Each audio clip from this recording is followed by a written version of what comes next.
So here's the deal. Manchester United's chances of making it to Champions League through Premier League this season is pretty much zero. Like literally zero. According to the stats, they have 0.0 chance of finishing in the top 5, which is what they need to qualify.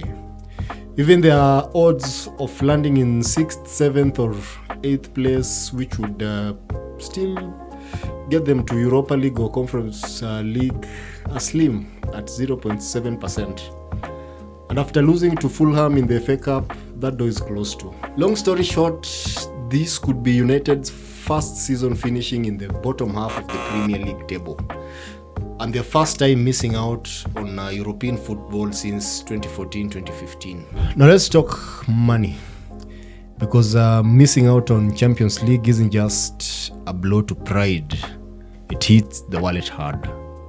For starters, sponsors like Adidas can take money back if United don't qualify.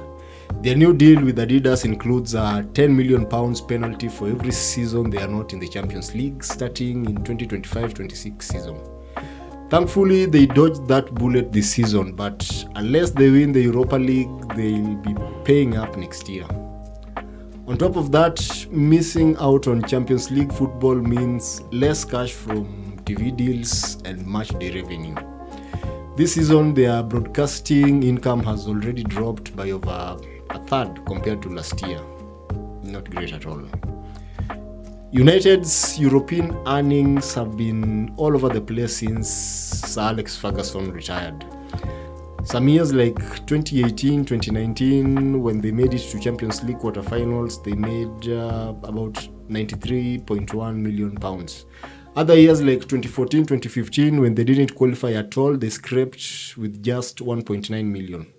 The new Champions League format with more teams and more games means even more money is up for grabs.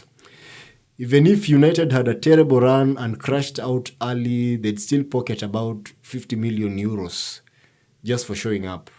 But if they don't qualify at all, that's a huge chunk they're missing out on. Winning Europa League this season would help a bit. They'd earn about 42 million euros if they go all the way, but it's nowhere near what they'd get from Champions League. And let's be real, United's finances aren't in great shape. They already cut players' salaries by 25% to offset some of the losses. But without European football next season, things could get even tighter. The bottom line, Champions League football isn't just about prestige for United. It's about survival. They need that money to stay competitive, attract top players, and keep the lights on at Old Trafford. Right now, their best shot is winning the Europa League. But even that is a long shot. Tough time being a United fan, eh?